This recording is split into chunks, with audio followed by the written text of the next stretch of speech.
Hey everyone, welcome back to the Track Limits podcast presented by Formula Addict. I'm your host Swish with my co-host Henny. Hello. Henny, how you feeling? I'm feeling fantastic today. I know. We have I'm a excited. great guest today. Yeah. As many people know, in today's world, athletes hold a very special position, not only when it comes to the things that they do on track or on the field or on the court, but especially now what they do off the court, off the field, off the track.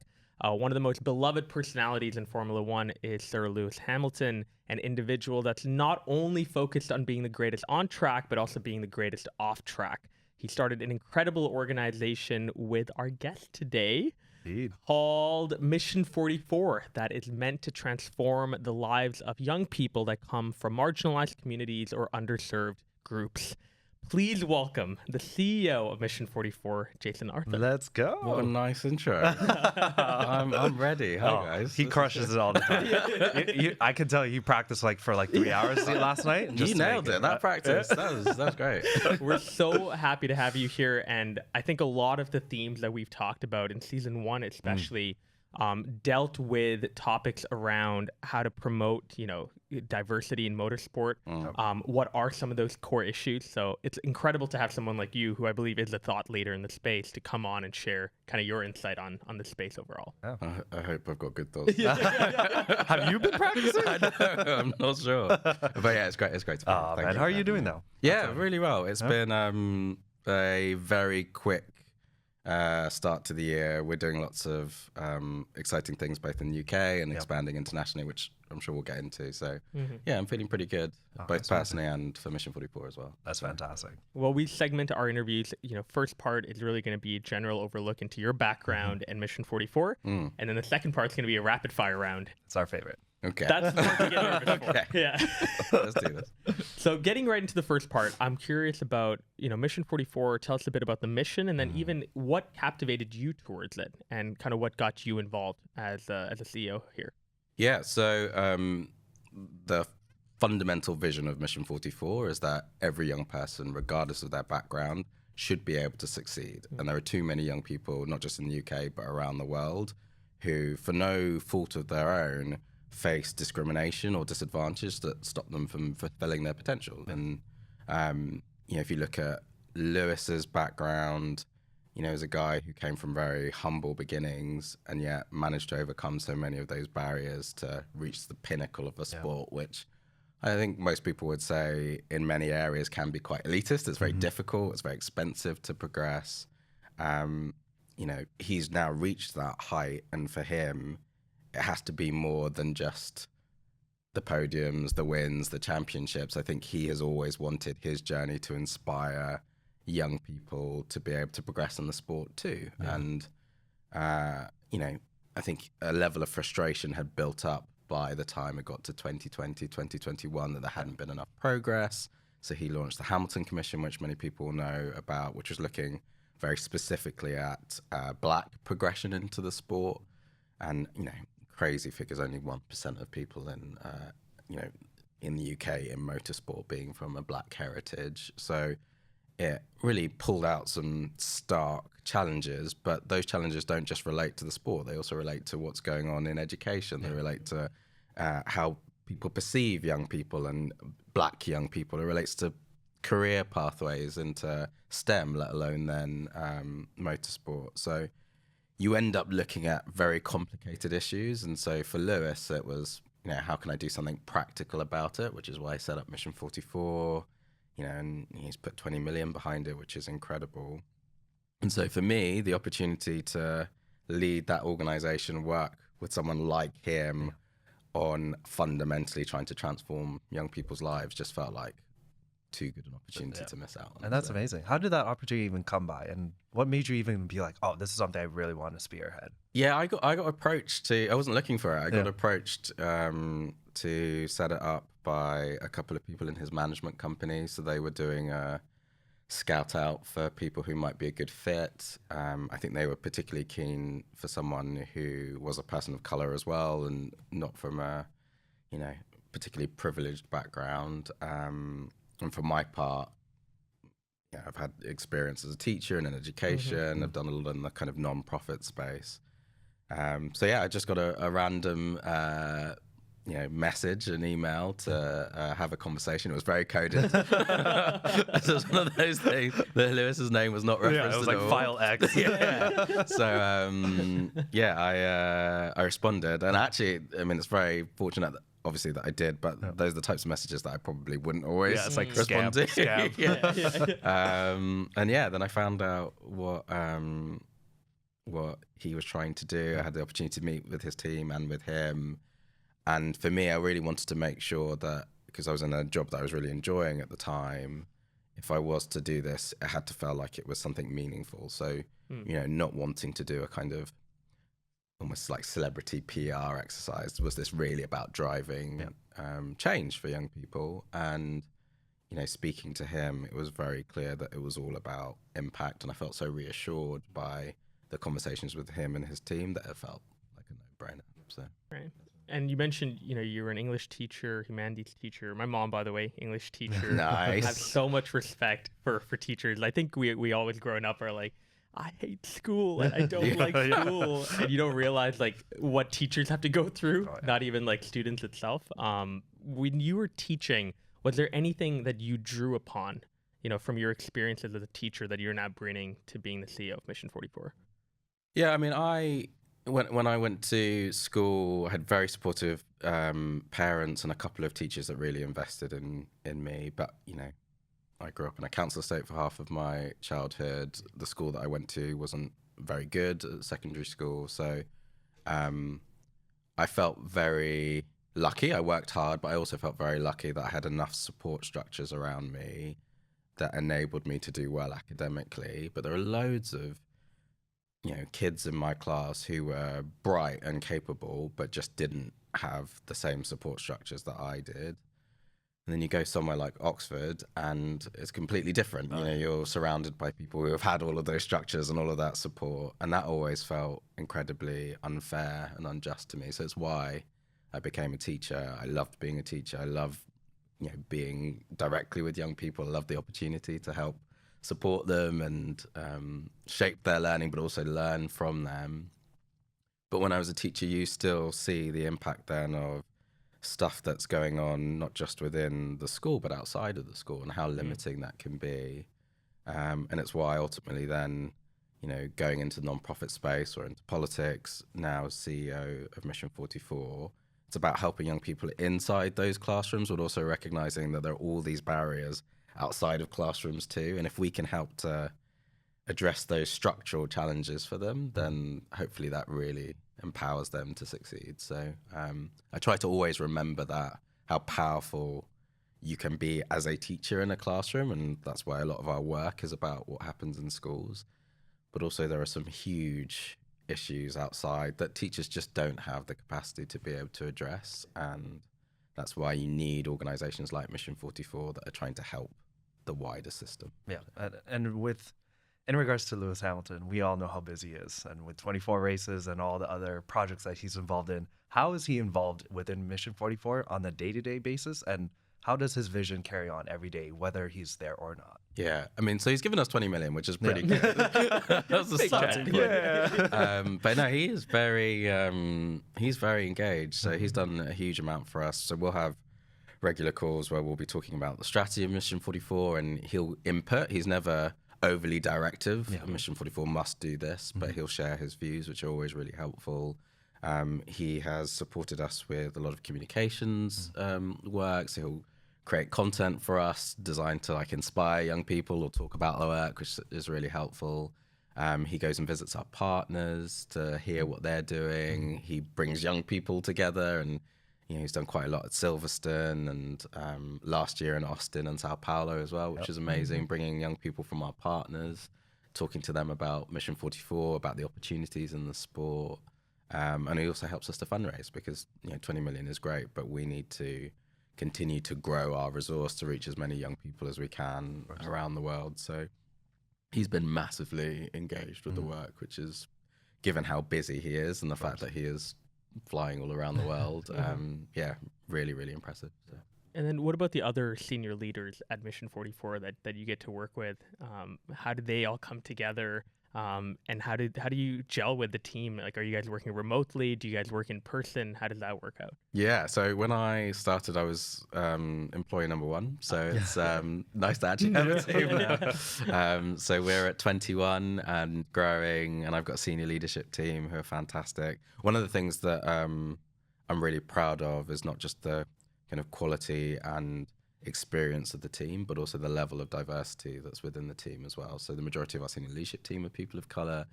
Same with our board, which is fantastic, and just a great blend of insight, experience, skill. The challenge for us is going to be, as we become an international organization, that we're going to have people working and do at the moment have people working on Mission 44 in the US and over time in Brazil and South Africa. So it's really important to me that we always feel like one team, that the culture remains strong, that we stay connected. For the guys who are in the UK, we have an office in central London, and so we're all in the office at least 2 days a week. So yeah, I've got great people around me, and that's, I think, core to making Mission 44 a success. And that vision to go into like the US, Brazil, was that always a part of the plan from day one? Was seeing Mission 44 as broader than just the UK or Europe? Yeah, and for a variety of reasons. Obviously, Lewis is a global figure, but ultimately the experiences that young people face, although they will be very different in countries, actually a lot of the underlying challenges of economic injustice, facing racism, poor quality of schooling, unfortunately, in too many locations, not having enough access, the issues of gender, homophobia, like all of those barriers, they may manifest in slightly different ways, but actually a lot of the underlying challenges are the same. And so for Lewis, it was about how do we create an organization that can enable any young person to feel as though they can thrive. And so the US specifically, in Brazil, F1 is growing in the US, as you guys will know. Lewis has a really powerful connection to Brazil, and he was given honorary citizenship not that long ago. South Africa, there's hopes one day that F1 may go there. Yes.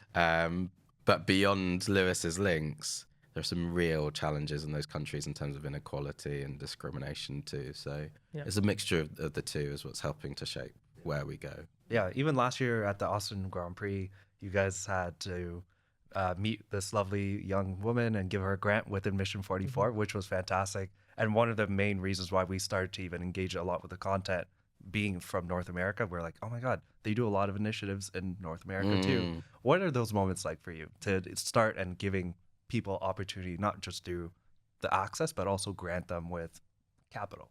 They're, for me, individually vital, actually, because starting off as a teacher where you are with young people all the time and you're getting that immediate feedback from them is really energizing. I love my job now, but obviously I'm a few steps removed often from young people. So actually being able to be with them and with our partners and to see the impact of the work our partners are doing, what Mission 44 is able to support, and then hearing from those young people directly about what do they want to do, what are the challenges they face, why they feel optimistic about the future, is really energizing. Like, I need it in order to help center me about what we are trying to achieve and what's possible. So Austin was brilliant. We brought together 50 young people, most either young women or non-binary young people, many of them from the Latinx community, and just hearing their questions and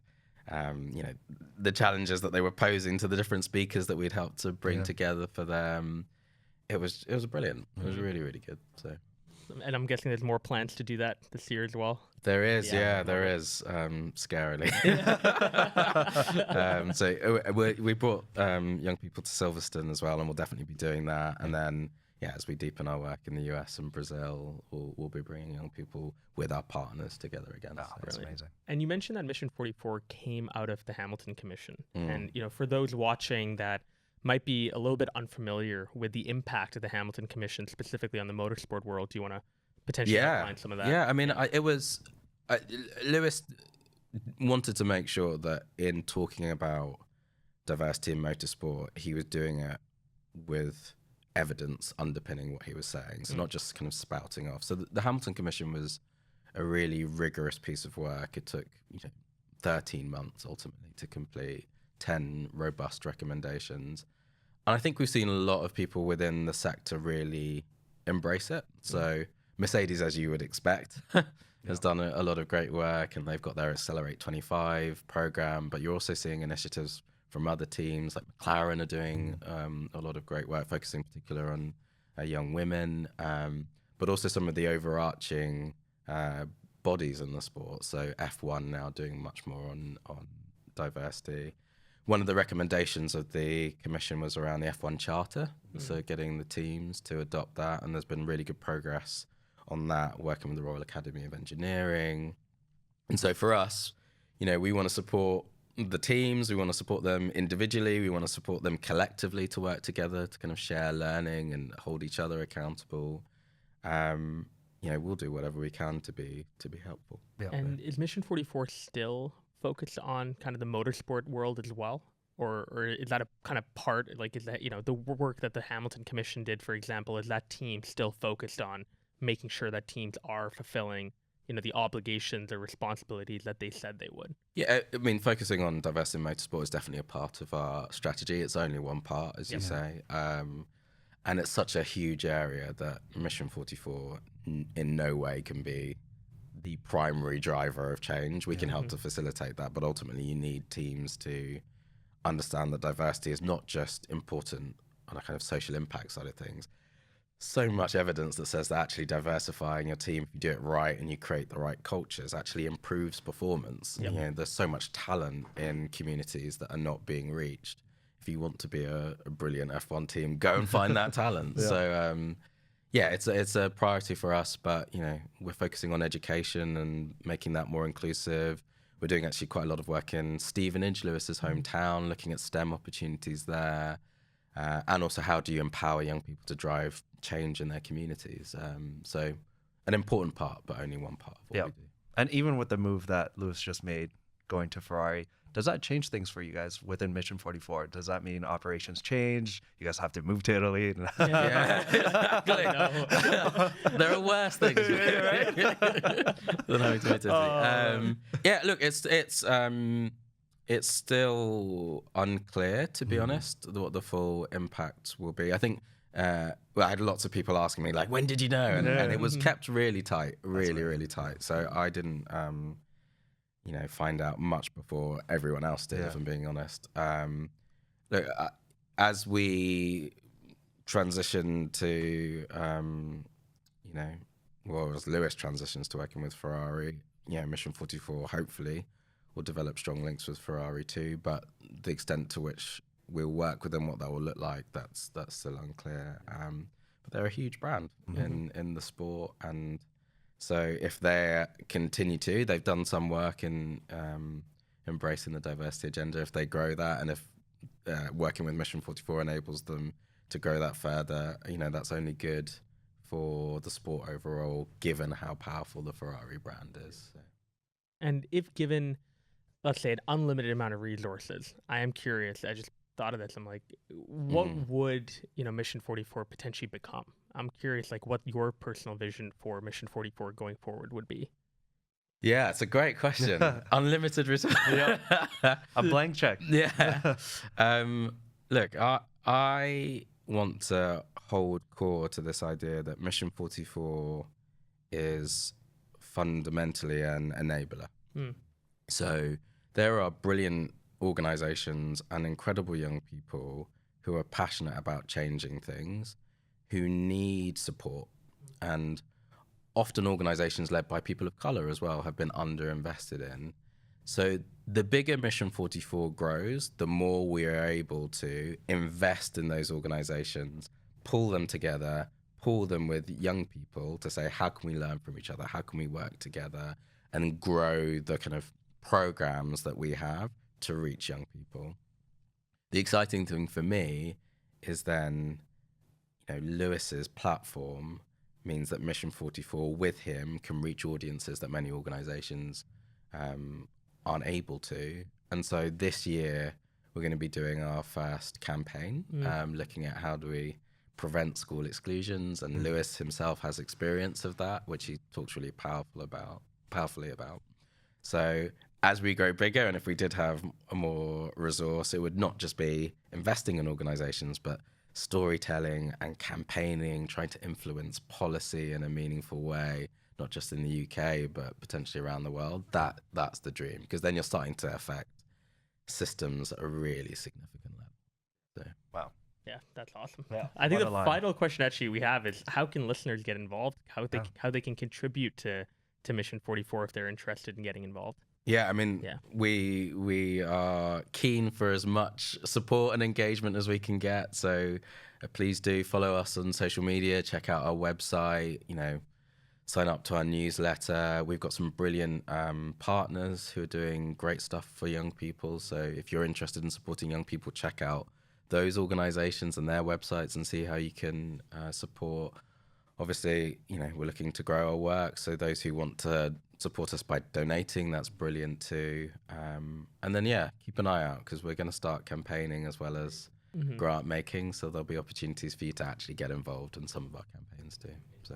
And I actually did lie. I have one more question. It's a good segue, I think, to the rapid fire round. But are you a motorsport fan? I mean, I think people assume you would be, but have you always been a motorsport fan growing up, or has that been something that kind of recently came about? I'm curious. Huh? No, I am. I am a big motorsport fan now. Yeah. I'd say beforehand I was a big Lewis Hamilton fan. Yeah. My sport is football, soccer. Depending on where you're watching or listening to us. But it's an incredible sport, and I went from someone who kind of casually kept an eye on it, principally because of Lewis, to 6 months after being CEO,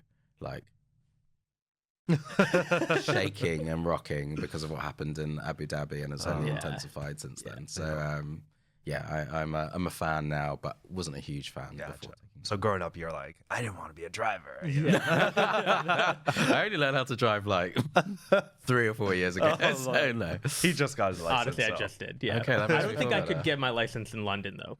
The streets of London. Oh my god, it's not the best place to learn to drive. Yeah.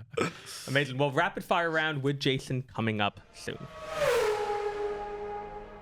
Welcome back to the Track Limits podcast with Jason Henny. We're getting into the rapid fire round. Yes, we are. Are you nervous? I always ask our guests if they are. No, I'm not. I think you can handle it. Now, I think that might have made Jason nervous. Yep. I'm nervous. This is pressure's on. Cancellations. If I get this wrong. All right, Jason, here we go. We're going to ask you a bunch of questions. Answers full of fire, please. There we go. First question. Which social media platform, if you had to choose to delete it out of the bigger ones, which one would you choose personally? I've got a real love-hate relationship with Twitter X at the moment. I think a lot of the changes that have been made are terrible, and you end up with stuff popping up, and you don't know why, and you don't want it. So, but then I've got lists which I really love, and I've built up over time. So, X. That's a good one. That's a good one. Most unpopular opinion you have. Yes. This is the hot take. I think I've got too many. So, I'm going to say 2. One, I'm an Arsenal fan, which I don't think should be unpopular, but will be for many. My dad will love you. But I'm going to do it. So, we are recording just after the Super Bowl, and I've got 2 here. Nice. Okay. One is, I thought Usher was incredible, and I think further highlights how rubbish music is now. Yeah. Music is not as good as the late 90s, early noughties, which makes me sound old, but I'm going to do that. We listen to it. And the second, which is more in the cancellation territory, is as of yet, I don't quite get the Taylor Swift effect. You're not the only one. Yeah. I'm not there yet. I want to learn. Yeah. So Swifties, if you're listening to this, Swifty F1 fans, teach educate me. Educate me. Yeah. But I'm not there yet. Yeah. Gotcha. That's right. Okay. Actually, it was cool though. A lot of people were dissing how many times they showed her, but then I think there was a stat that came out, and they only showed her for 11 seconds. Like, was it? Oh no, 59 seconds. 59 1% yes. of the whole broadcast. Yeah. And she's clearly very impressive Yeah. and deserves respect. Yeah. It's just the music. I need more. I need more. I will say one of the opinions we've had on the show before was that Beyonce is overrated, Yeah. and we were just like, How dare Tell me who said that. you? Oh, no, I trust you. I walked out. I walked out of the room. Don't worry. I can Don't have worry. words. if you woke up and realized you would become Lewis Hamilton, Yeah. what's the first thing you would do? He relatively recently went on holiday with the Obamas. Oh. So I might just like give President Obama a call. Hello. Or just like drive a really fast car and know Yeah. what it felt like to drive well. So probably Brilliant. Try to complete the lap Yeah, first. You know? exactly. Outside of work, what's your favorite addiction that you have? I have 2 children under 5. Oh. So and it's nice that you went it doesn't always. We don't have to. We don't know. So the honest answer is they don't really give me much time to get addicted and stuff. I am learning how to play the piano Nice. Nice. and Arsenal probably. Yeah. That takes off a lot of time. This is just a side question, but if one of your children grew up not an Arsenal fan, Oh. is it like, non-negotiable? Like you can't I don't understand the premise of the question. Yeah. So I can't I respond. love it. Truly dedicated. Truly dedicated. Your best prediction for the 2024 F1 season? I think Lewis will win some races this year. Love that. Let's go. Love to see Knock that. on wood. Yeah. If you were trapped in an elevator with a current F1 team principal, what would you say and why? I would say Toto. Yep. I feel like I should say Yeah. Toto. But also, he's a very handsome man. Yeah. Charming. And he's very strong. So if I'm trapped in an elevator, I feel like of the principals, He's the one. he's the one that might help us break out. Nice. So, And final question. You're writing an autobiography on your life. Which of these titles best resonates with you? The Daredevil, the Dreamcatcher, the Hardest Worker, or the Free Spirit? Arsenal fan. yeah. I'd go for Dreamcatcher. Lovely. Amazing. Yeah. Although I'm pretty sure that's the name of a horror novel Oh, by no. Stephen King. Yeah, the Dreamcatcher. The Yeah. Dreamcatcher? Yeah. So- We've never gotten That's that. taken. That's taken quite a sinister turn to my It's picture. like, oh. But in terms of focusing on young people for my whole career and that being passionate, a passion of mine, Dreamcatchers probably. Brilliant. That's right. Final question we ask every guest before we wrap up. And I'm curious, you've again done so much, and it's not just Mission 44. Like just hearing your background, you're truly, in my opinion, somebody that cares a lot about the lives of young people and transforming the lives of young people. Do you think a lot about your personal legacy? Do you ever think about when it's all said and done, when you retire or hang it up, what sort of legacy you want to leave behind? Yeah, I do actually quite a lot. Just because we're not here for that long, are we? So, I definitely want my legacy to be beyond, hopefully, being a good person, and certainly, I want to leave a important legacy for my family and friends. But being able to say, at a bigger scale, that you've helped young people to succeed very directly or indirectly is something really important to me. So legacy has informed a lot of the decisions that I've made professionally, and I think always will, to be honest. Brilliant. You'll be remembered for it, for sure. Thank you very much. No worries. Brilliant. Well, thank you. Unless very the much. Swifties destroy me now. I bet you're scared. I feel like we might need to bleep that out or something. Please, let's Taylor cut Swift. it. Somehow they'll come after me too. Yeah. That I mentioned the Beyonce. Get these guys. Yeah. Don't worry, the Beehive's got us. Thank you so much, Jason, for coming on. Guys, go and check out Mission 44. We're going to link their socials right over here. An incredible organization that every single motorsport fan should definitely be aware of, especially if you care a lot about the future of this sport and where it's going. Between Henny and I, we're very excited to continue to bring you the best content. So if you liked this episode, like, share, subscribe. Ooh, I did that well. Good. Like, share, subscribe, and we'll check you out in the next episode.